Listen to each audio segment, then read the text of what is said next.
Hello boys and girls, Ralph and I are here to read you another Christmas story. The story that we've got is Penguins Can't Fly. And this story is by Catherine Sully. Okay.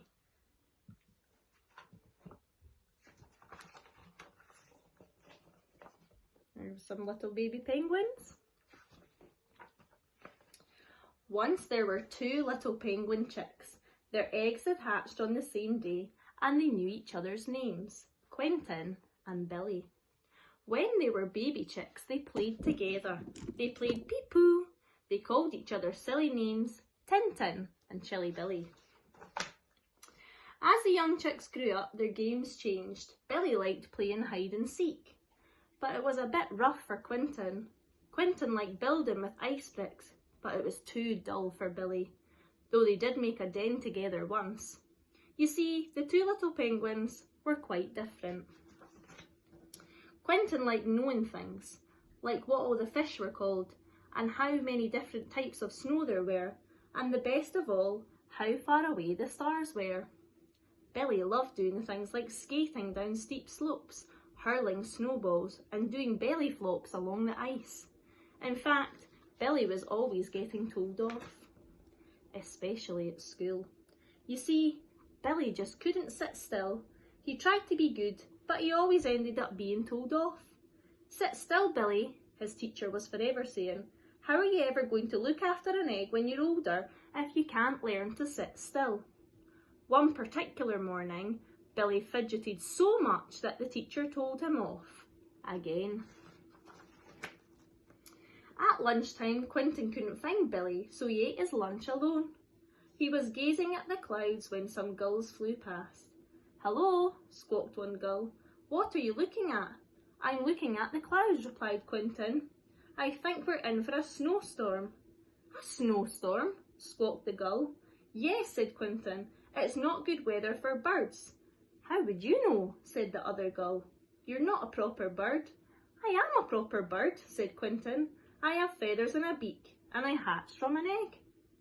"Ah," squawked the gull, "but you can't fly, can you?" Before Quentin could think of a reply, the gull had already swooped down and stolen his lunch. That night, Quentin couldn't sleep. He went to sit on his favourite rock and gazed up at the sky. Through a tiny gap in the clouds, he could see some stars twinkling.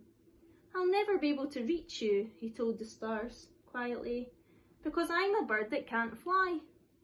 Then he heard the sound of a pebble being thrown into the water.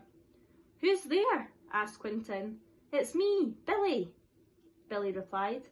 "Oh, couldn't you sleep either?" asked Quentin. "I'm going away," said Billy. "I'm fed up with being told off." "I wouldn't do that if I were you," said Quentin. "I think we're in for a snowstorm." But there was no reply. Billy had gone. Quentin was right. The next day, there was a most terrific snowstorm. You could barely see your flipper in front of your eyes. Everyone huddled round together for warmth.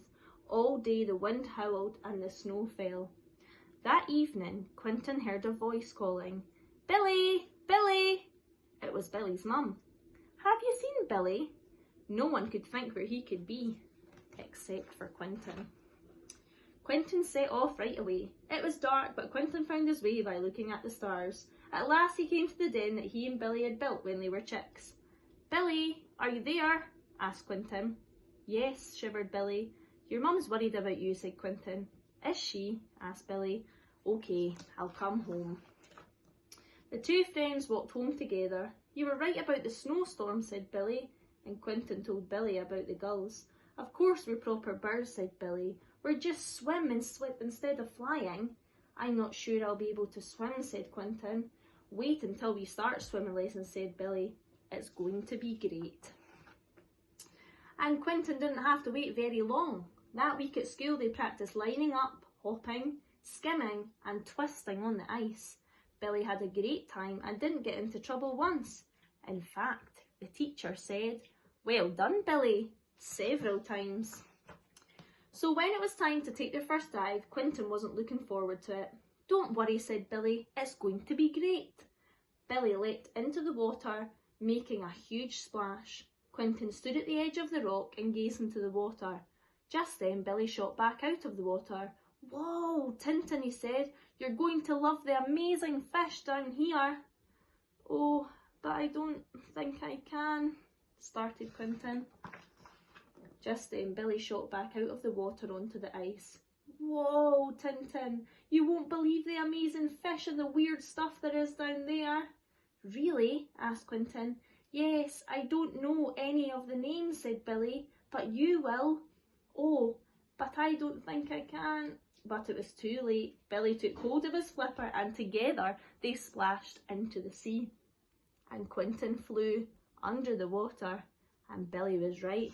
What an amazing sight. Thank you for listening to my story, boys and girls. I hope you have a lovely Christmas.